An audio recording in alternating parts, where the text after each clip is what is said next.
Okay, welcome everybody to our webinar on using Alelo simulations to build fluency and self-confidence. I'm glad that you could all join us today. I'm Louis Johnson, founder of Alelo, and I have with me Karen Zhang, our EFL expert. Karen, do you introduce yourself, please? Yes, good morning, good afternoon, everyone. I'm Karen. As Louis mentioned, I work with Alelo with an expertise in EFL. So happy to join today, and please feel free to ask questions. So in this webinar format, you can type questions into the Q&A window, and we will address them as we can, and we will leave time at the end of the webinar for any additional questions. We'll be going through some materials today, also give you a demonstration, and we will provide you copies of all the materials we're going through today, as well as access to the simulations so that you can try them out yourselves and get ready for using them with your students.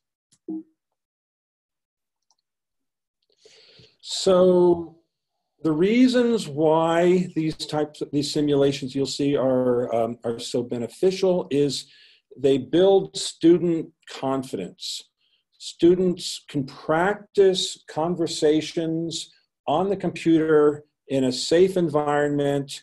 They can make mistakes. It doesn't matter. They don't feel like they're being judged or performing in front of class.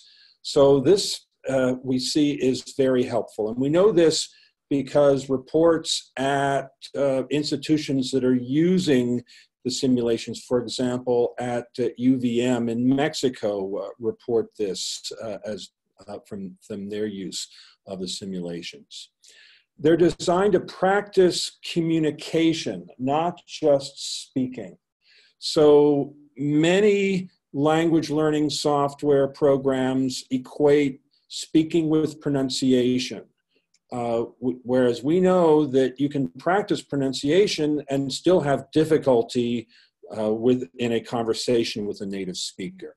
Here we try to create a simulation of what it's like to be in a conversation with a native speaker and practice it as much as you want.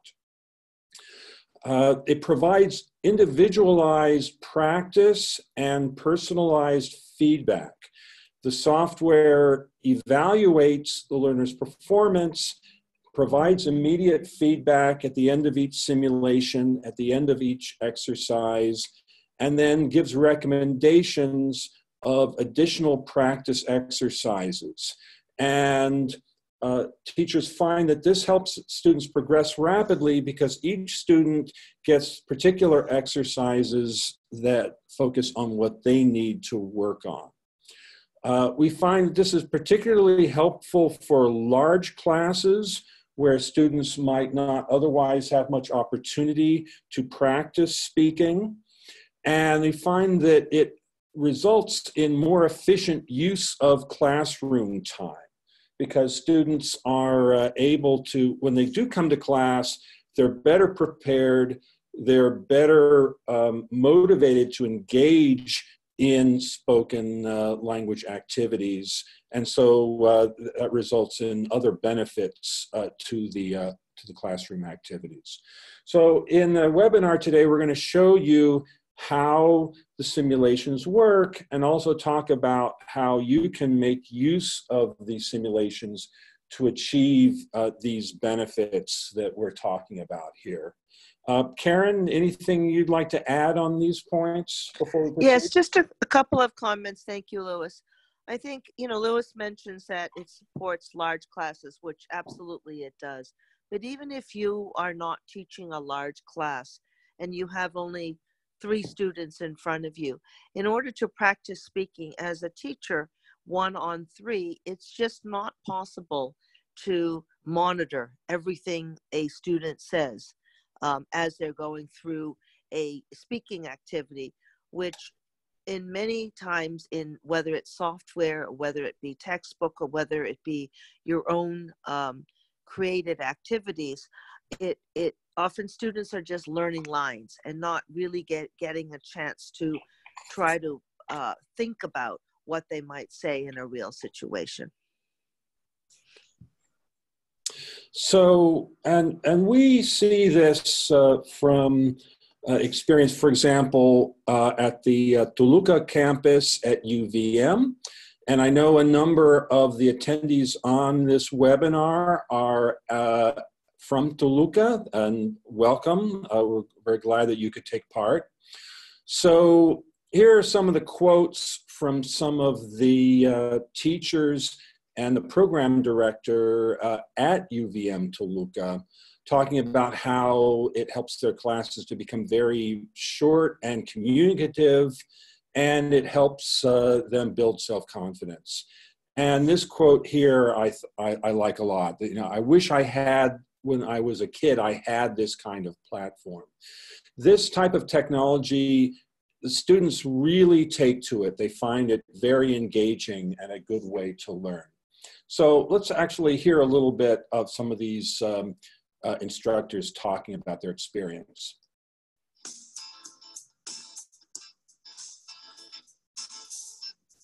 Of the 4 language skills, language teachers agree that speaking is by far the most important.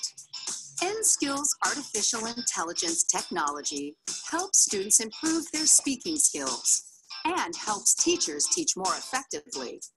I'm going to New York. It helps me to improve my classes, and also it makes my classes very, very short and very, very communicative. If you want your students to have more self-confidence, Alelo is going to be your best option. When I was a kid, I wish I had this kind of platform because it helps in the confidence, and also it helps in my classes in English. So as students use the simulations, here's some of the things that they can and should do with it. So they can use it to practice and try new language.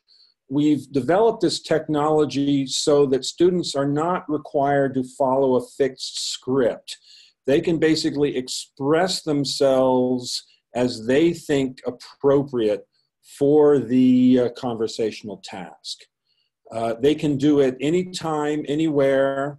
So some of our teachers, they use the platform both in the language lab at school and also at home, so they can continue to practice at a pace that's comfortable to the student. Students can practice as many times as they like, and we strongly recommend this because, in fact, because we can see from the data that we collect that the more students practice, the better they are at being able to actually engage in these conversations. Their fluency increases. And this has the added plus, as I said, of real-time feedback, and they can practice without fear of making mistakes. Now, in the package that you will receive, you'll include, there is a sheet with a bunch of links to videos. These are all on YouTube, and some of them are oriented toward teachers. So there, for example, there is a video on a how-to video for instructors in how to incorporate Enskill into their teaching. There are videos aimed at students to help them get started with the platform. And I encourage you to review these and use these with your students. That will help them to get started. And that way you're not having to do all the work of introducing the platform yourself. So I'm going to introduce the platform. And actually what I'm going to do is actually bring up a platform now in my web browser. And the slides that you will receive covers all the things that I'm going to be doing here, but here we can actually see live how it works. So you access through a web browser, either Firefox or Chrome, we recommend. And important thing, in the top right corner, you can select your language. Many of you on this call are from Spanish-speaking countries, so you would want to set your language to Spanish, as I just did. Now, when you set the language, it doesn't change everything to the language, such as Spanish. There is still some material in English, but what retained in English is what's appropriate to the students at that level. And you'll see as we go through this that there's a combination of English and Spanish. So now I will log in. And I have a number of different simulation packages. I'm going to go into the CEFR A1 simulations. There's a set of simulations at the A1 level and also at the A2 level. And I should also mention, although these target A1 and A2 levels, we also see from experience that students, even if they're at the B1 level, they benefit from the additional practice that these simulations provide. So first thing to do, especially when a student is using it for the first time, is to check to make sure that their microphone is working properly. So you can just record using the record button. 1, 2, 3, 4, 5. 1, 2, 3, 4, 5. So I am just speaking into the microphone on my laptop. I recommend that students, especially students at lower levels, be sure to use a headset microphone. It'll pick up their voice better and be able to recognize them better, even if they are having some pronunciation difficulties in English. So then you get started. Karen, were you going to say something? I was just going to say that without a headset, it will pick up a lot of ambient noise, which will distort also, you know, what the system will pick up and grade. Yeah, that's particularly true if say you're using this in a computer lab where there are a lot of other students around that are using it. And you'd be surprised, students sometimes, you know, they'll use it at home and they've got the television blaring in the background. There can be lots of background noise which can interfere. So as you get started, you get introduced to one of the characters, the avatars that the students will meet in the simulations. So check to make sure that when they're wearing a headset mic or earbuds that it is set properly so they're not breathing into it. Then you can start just trying to use the interface. Just say, okay, can we say hello? Good morning. Good morning. Good morning. So very, very basic, just to get familiar with using the system. And then you can actually start using the phrases you've learned to talk with one of the characters in the program. Good morning. And what you'll see in many of these exercises is that there's no one right answer. If what you say is appropriate, it should recognize it. So, hello. I see there's a question. Yes. Say your question, please. You can type it in and we'll respond to it.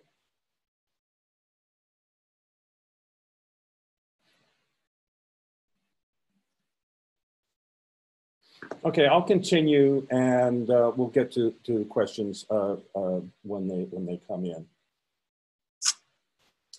And then you can actually go in and start practicing one of the simulations. And as you will see, as we go through this, you go through the simulation, then at the end of it, you get feedback of how well you did, and then the opportunity to practice on exercise that will help you where you need to improve. So we'll move ahead. And what you'll also see here, this is a new feature. Those of you who have used Alelo before have not seen this. We are tracking the learner's performance every time they go through a simulation, and we're collecting performance statistics, and we'll take a look at that. And so this is a good indication of how much effort the learners are applying to the work and how well they're doing. So we'll get started here. I'll pick one of these simulations, the school newspaper interviews. So here we'll talk to a couple of students, ask them questions about their hobbies. And so this is an opportunity to practice asking questions about leisure activities and to find out what people like to do in their daily lives. This is one of the can-do statements, can-do descriptions at this level. And as you'll see, all of our simulations are aligned with particular can-do statements. So if students can perform well in this simulation, it's a good indication that they have mastered that particular can-do statement. So we'll now load up the simulation. You'll see here a list of different objectives, things that we'll want to cover as part of the survey. And I can actually, if at one point I have a question as to what those objectives are, I can go back and refer to them.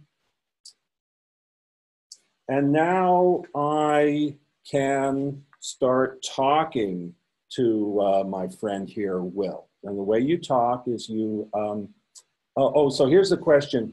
Can the students also see their progress? Absolutely. So since the question came up, I'll show you now. There's a little icon up in the top right. If I click on this, you'll see the students' progress on each of the different simulations. And we'll go into more detail in a moment what is in this dashboard. But yes, the students see this, absolutely. So when we get started, I'll say hello. Hi there. Hi.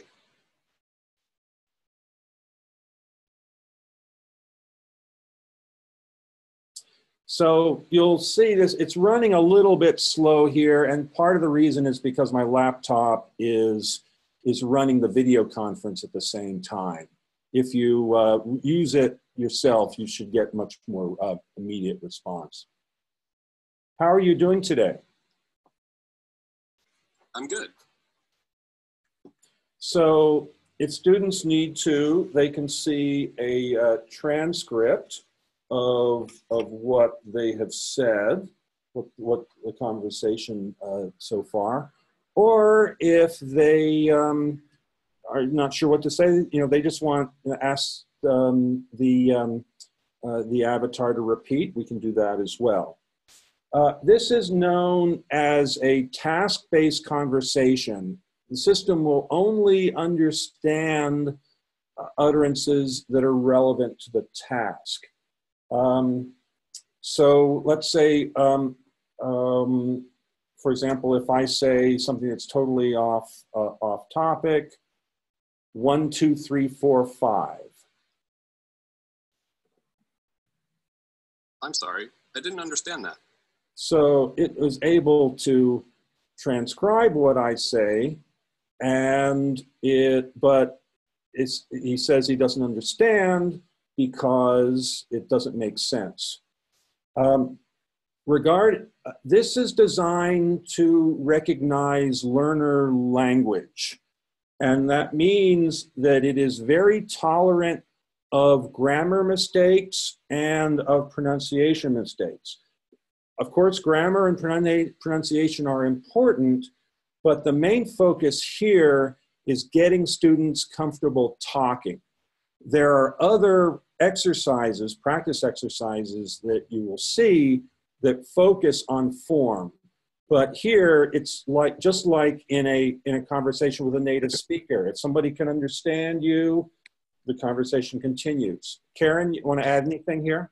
Yeah, I just wanted to say, you know, we mentioned earlier about the difference between this focusing on communication versus speaking. So when we talk about speaking, what we mean is just people babbling, people just saying words or memorizing lines and saying. This is about, as a learner of a second language, and we've all done that. Everybody, I'm sure, on this call has learned some second language. Your goal is to get your message across.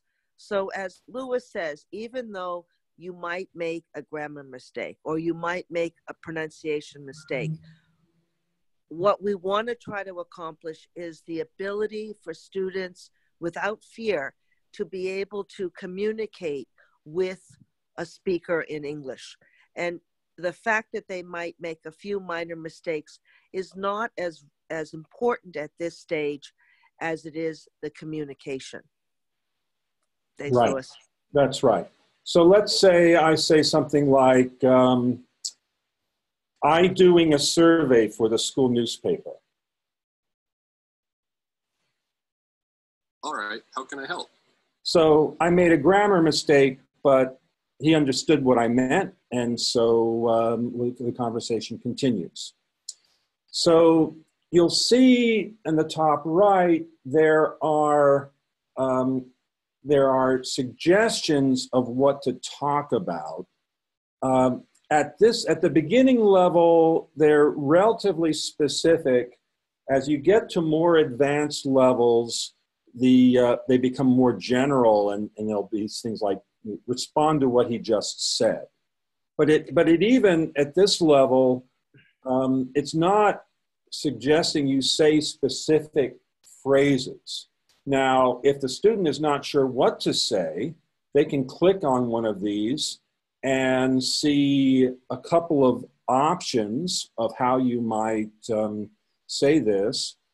But again, the students are not limited to these. So, for example, I could say, so tell me, what do you like to do in your free time? I guess I like to hang out with my friends.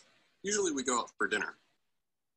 Right. So you see, students are free to express themselves different way, and they should be encouraged to try using the language forms that they are applying. So, for example, the way that this is used at UVM is students, each week they get some classes initially focusing on the particular language forms and vocabulary that they will be using, and then they can get on and try it on the computer.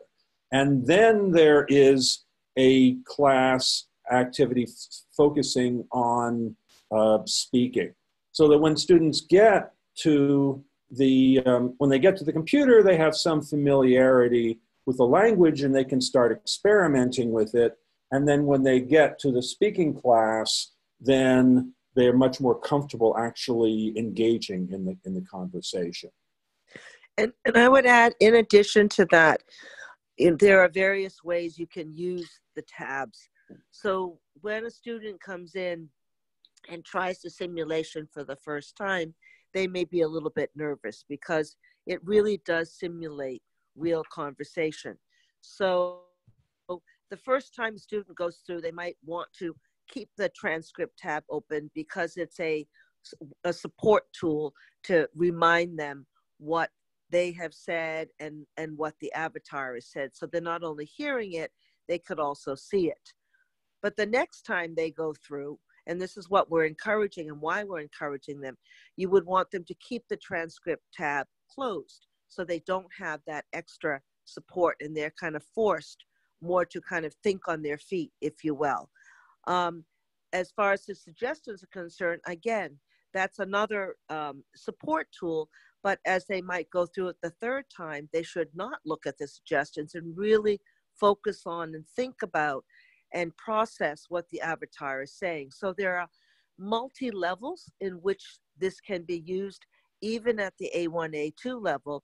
But that, to refer to what Lewis said earlier, even at the higher level, at B1, you can, if you think about students at B1, they can go through this without any support, and let's see if they can do it.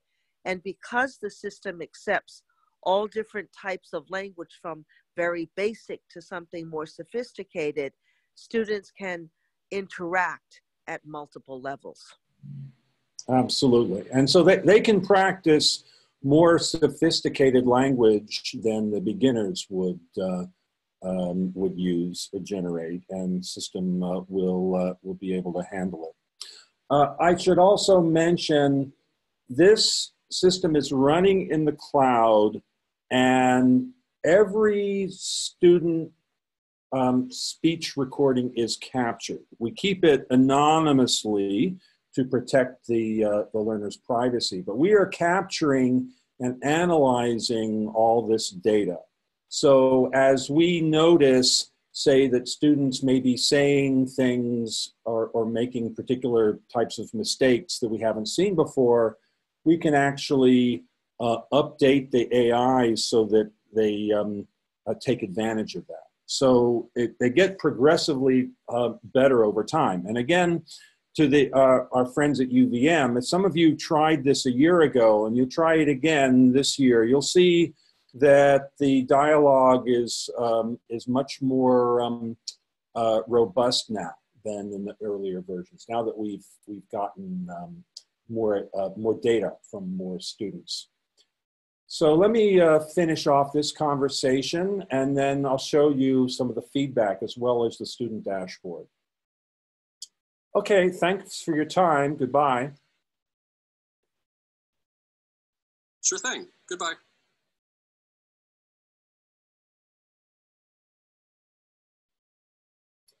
Good morning. Hi. I'm doing a survey for the school newspaper. Can you help me? Oh, cool. Can I ask you some questions? Sure. What do you like to do in your free time? I spend a lot of time playing sports. What sports do you like to play? Well, I play a lot, but mostly soccer and basketball.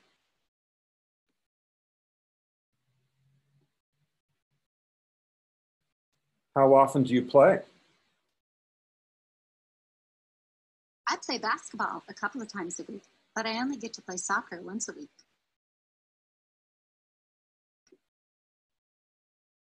Where do you play basketball? Over at the YMCA, usually we can find a free court.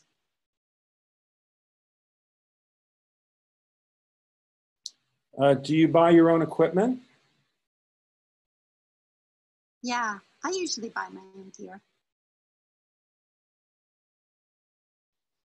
Okay, thanks for your time. Goodbye.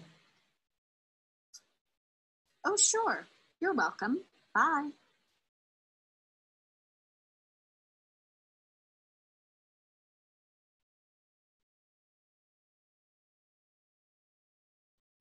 Okay, so we get here a review of what we did, and we'll get a review of the specific areas that I need to work on, but also an overall score or set of scores that show how well I did. So you see the overall time that I spent here was over 12 minutes. Part of that was because I was spending a lot of time talking with you instead of talking with the avatars. And as a result, the number of conversational turns per minute was 1.16. So it varies according to student, but typically students who work well at this level have mastered the skills will be able to communicate at like around 5 turns per minute, perhaps more. And we talked a moment ago about the transcript. If students are reading the transcript, that's going to slow them down. And so that will have an effect on their performance in terms of turns per minute. And we also track the number of objectives that the student has mastered. So we'll go through these, but of the 5 objectives, I only covered 2 of them. So a question came in: is it possible to change roles? I mean, can the avatar ask questions of the participant? And it depends upon the simulation. In this particular simulation, the student is asking questions. In other simulations, the avatar is asking questions. And in some of them, it goes back and forth. So, for example, in one of the more advanced levels, there is a simulation where you have to go buy you want to go buy a train ticket. And so there you're talking with the ticket agent, and the ticket agent will ask the student questions about when they want to depart, and the student will ask questions of how long does each train take, and so you get a natural back and forth. So yes, student gets a broad experience, And actually, while I'm here, let me actually now go to the dashboard. And you can see here the whole history of my practice with these school newspaper interviews. You can see I spent a total of 37 minutes practicing this particular module. And you can see how well I did in each of these. And in some of them, I didn't get very far at all. One of them, you see, I hit all of the objectives. I had a very high conversational turn rate, nearly 7 turns per minute, and I got a mastery score of 115%. So the mastery score is computed by a combination of the objectives met and the turns per minute. So you might, and we normalize these scores based upon the performance of students. So I'm a native speaker of English, so if I work really hard, I can get past 100%. You all probably can do as well. But your students, they should be aiming for that 100% level. And encourage them to keep practice. Our data shows that the more they practice, the more natural it gets and the more fluent they get. A comment came in: I can't wait to create my own avatar. Yes, that's coming. But unfortunately, in this version, you have to work with the avatars that we provide you. But we have a number of avatars, both men and women, so students get opportunity to practice with a bunch of different speakers. So we get this overall score, and then we also get particular feedback on the objectives. So for example, I showed that I could greet the students, Will and Emma, just fine. I could ask them questions, but I did not ask enough questions about when, where, how often they took part in these activities. Will mentioned that he likes to go to restaurants. I didn't ask him any follow-up questions about that. So these are topics that,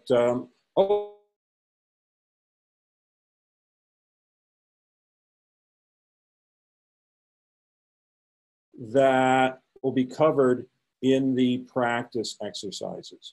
And before I go into these practice exercises, I will bring up a menu here. So just so you can see, there's actually a whole bank of practice exercises on a whole bunch of different topics. So, you know, students can go in and practice these as much as they like.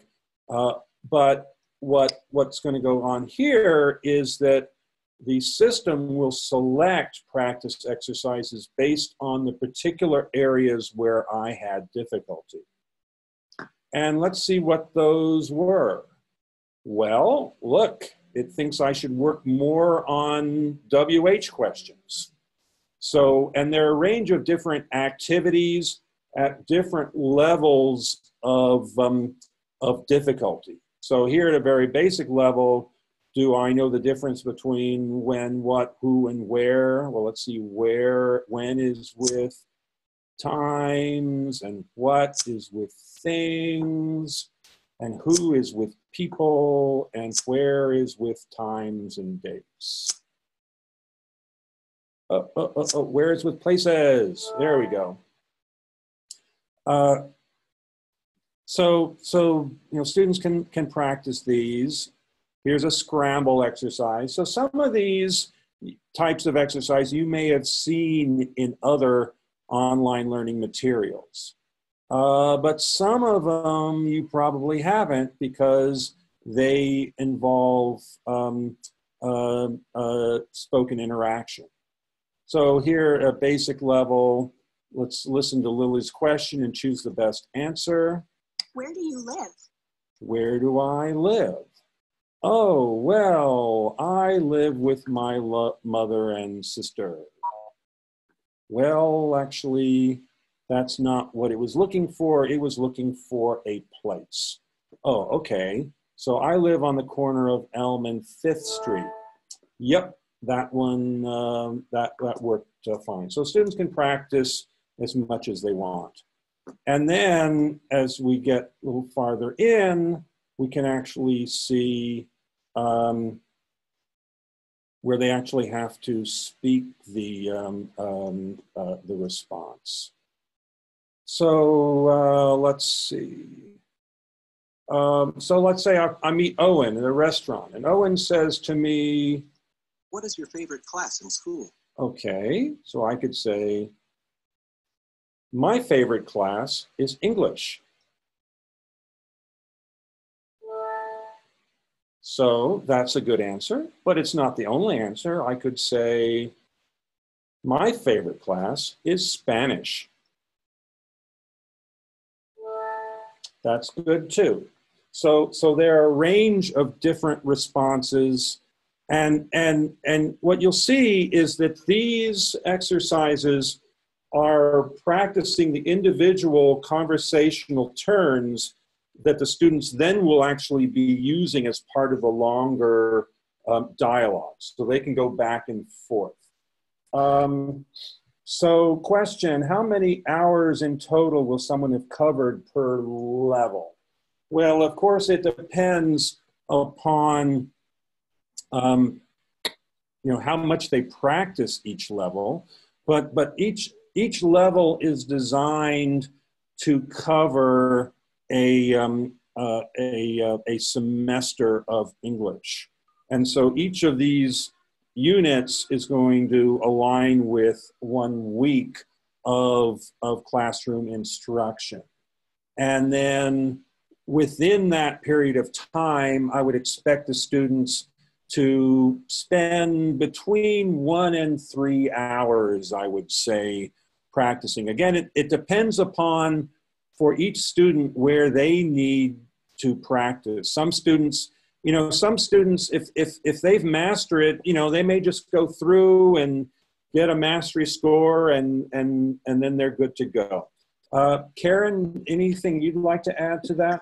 Yeah, I think it's difficult to say, I think, is what we're saying, because even though you may have a student that is very strong, say in reading or in grammar or something, it doesn't necessarily mean that they're going to be strong in this type of communication and this type of speaking practice.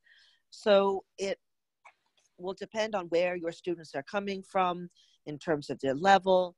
It will depend on how much mastery a student wants to make in a particular area. It will depend on how adventurous they are in trying out new language. So this is why we believe that these types of exercises are very beneficial for students, because there's a lot of, as you can see, personalization here as well. So when the students are given activities that are problem areas for them, not for the entire class. And so some students take this very seriously and say, oh, I really don't seem to be doing well in a particular area, so I'm going to keep trying, I'm going to keep trying. And as you know, other students will say, okay, I practiced it once or twice, that's good enough for me. So I think the important thing, though, to remember is that there is sufficient material here for a full semester and then more. Just because the next semester comes, it doesn't mean that students cannot go back and review and try again. I think for many of you, you'll also, you'll want to encourage the students to show you what they've done.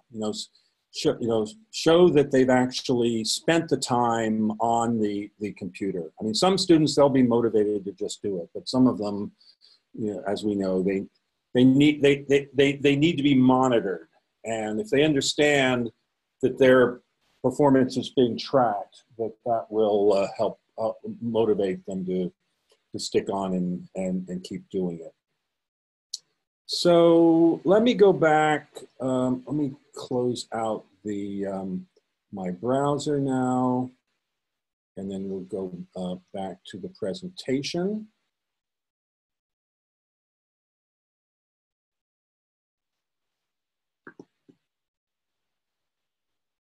Okay, so performance metrics, we talked about that. The feedback, we talked about that.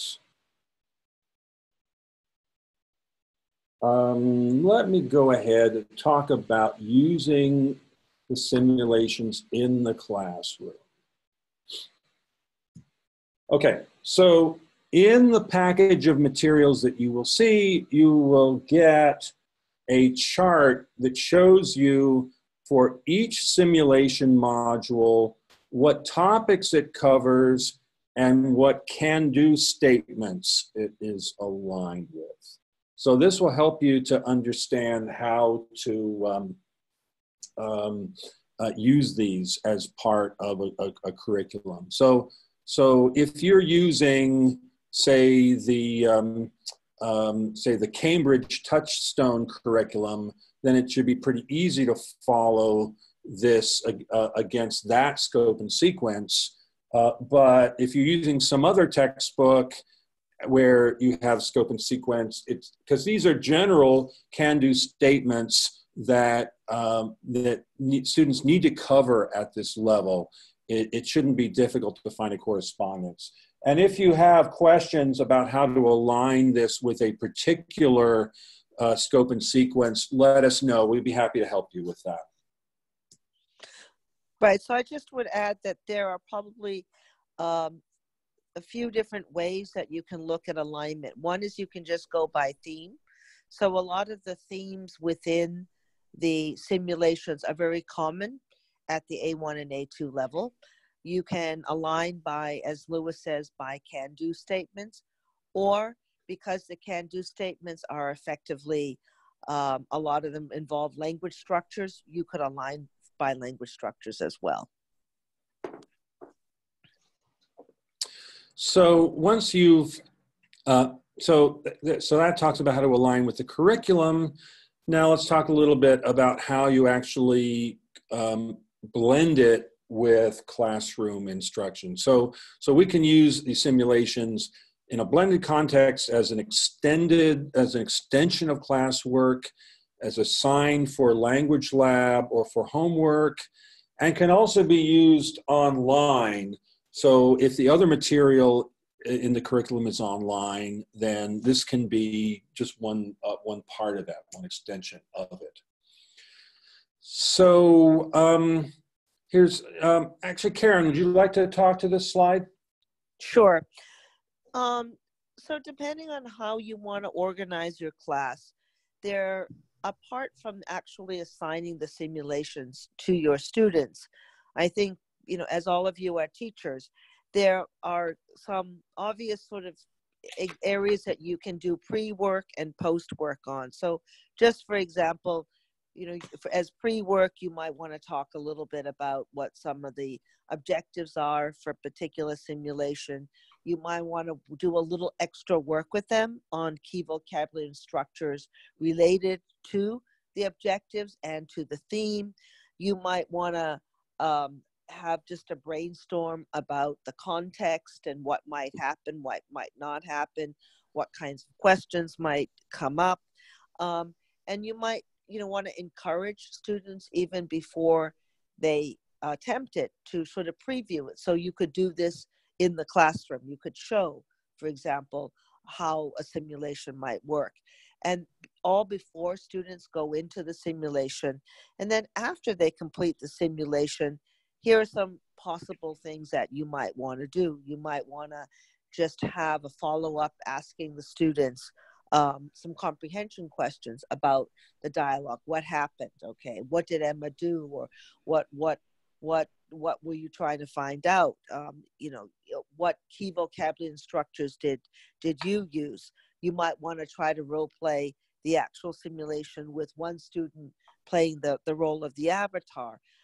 What would some likely things happen after the simulation is complete? So in the one that Lewis showed about the school newspaper, like what would happen? So now I have all this information, what could happen next?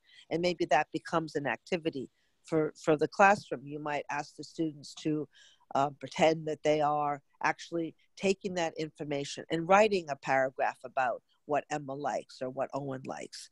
And learners obviously can practice simulations again in different ways and so forth. You might say, okay, now go back and try it again, but use this kind of language, or close the transcript tab or so forth.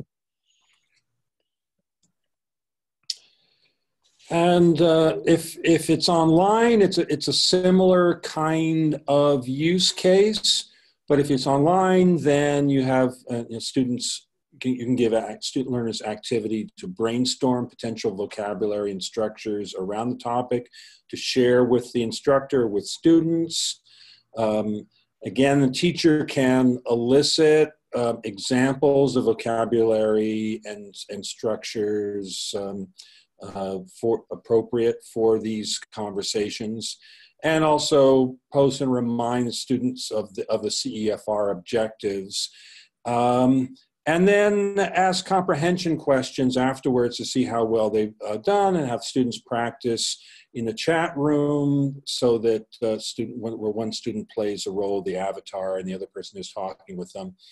And I also say that what some institutions have done, and I think it's very good, is that they actually use these comprehension questions as an assessment rubric. So after learner has gone through one of these modules and has mastered it, well, then you engage them in a conversation where you're asking them questions relevant to the topic and see how well they respond. And so that can be one way of getting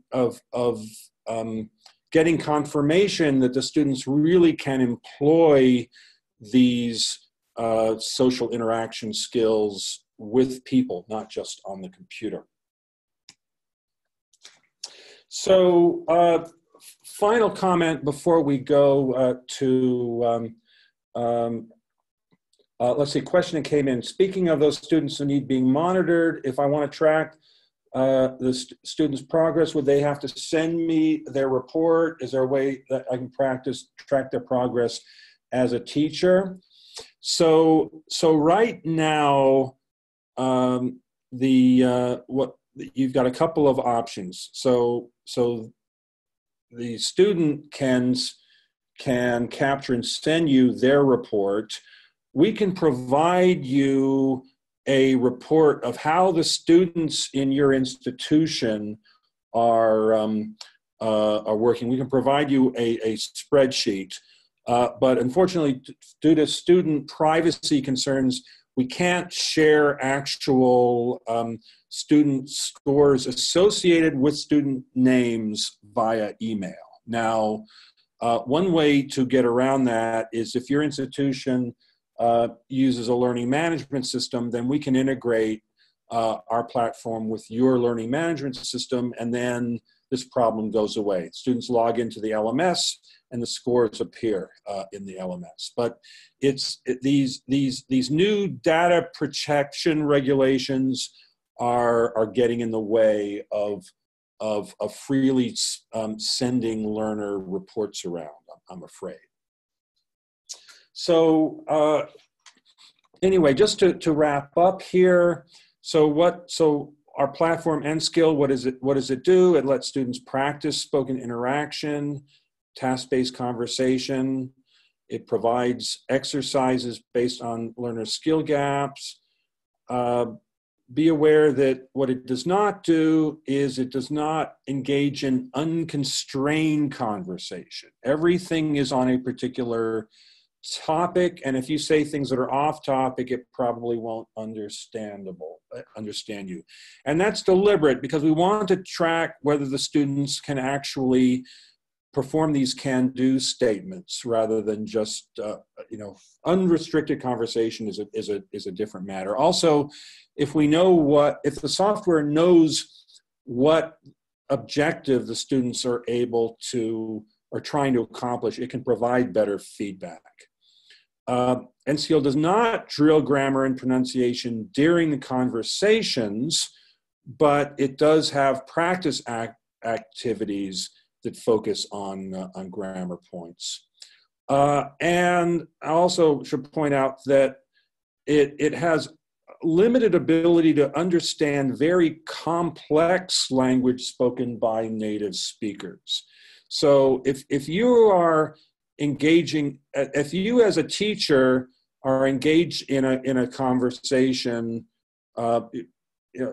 if you stay with utterances that are appropriate to the level, then you should have no problem. If you start going into a long paragraph length commentary about something, it probably won't understand you, but it's not designed for that. It's really designed, optimized for students at a level. So that gives you an overview. In the package that we will be sending you, you will get a sign-up sheet so that you can subscribe and sign up your students. And I'm going to send you, I'm typing in the chat window my email address. If you sign into this webinar from a institutional email address, from a UPC or UVM email address, then we know which institution you're with, and we can give you a package that is suitable for you. If you signed in using your personal Gmail or Yahoo account, we don't know which institution you belong to. But if you shoot me an email, just say, hey, I'm with UPC, or I am, with some other institution, then we'll send you back the package of materials appropriate for your institution. And, as long as you got my email address, we love to get comments, feedback from teachers using the platform in practice. I showed you some ways that we showed you some ways that you can use Enskill. I am sure you will think of ways that we didn't think of. So educate us, share with us your experience of what's been effective, and then we can help to relay that to other teachers. So any other questions before we break? Go ahead and type them in the chat window.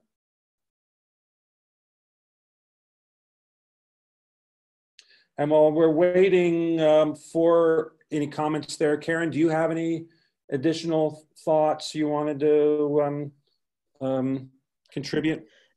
Not at this point, Louis, but I echo your sentiments in saying we would love to hear any thoughts that you have around how to use it, any potential improvements that you think that we should be making. Can't promise you that they'll be done right away, but we want to continue to optimize the platform as much as possible. So would love to hear feedback.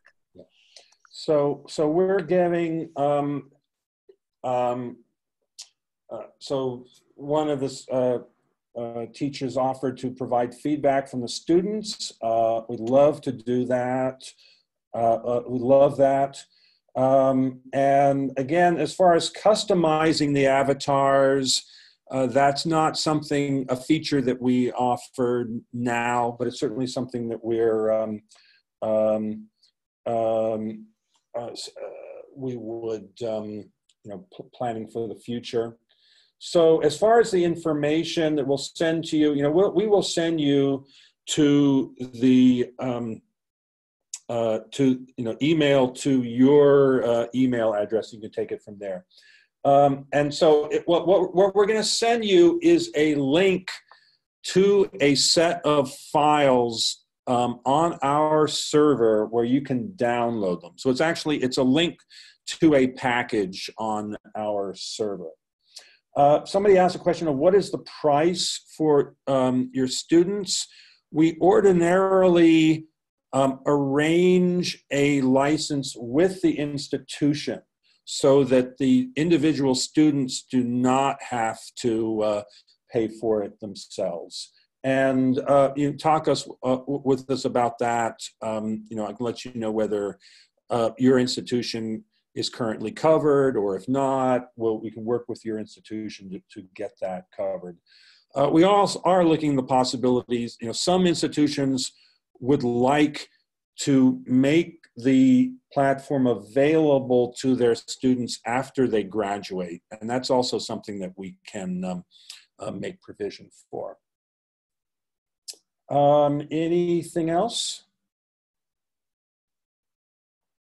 Okay, so I think we're about the end of the hour. Thank you all for attending. I will let you know, we're still, some people are away from holiday and we're not able to attend this webinar. So we're going to do two things. First of all, we're going to save this session as a YouTube video. And so people who did not get a chance to attend live can watch the video.